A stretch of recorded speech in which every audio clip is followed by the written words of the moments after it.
So if you want Dash. to only check one specific test, all you have to do is Aiken check with the flag M, and then you say, for example, you want this test.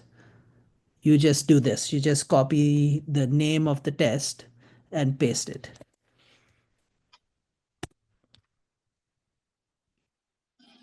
And then the exact specific test that you want to see like shows up, which Yeah. is this one. So that failed because must be signed is false. Correct. So let's fix So that one. yeah, so this is basically pattern matching with the name right here. When you use the flag M, it pattern matches with the name of the test.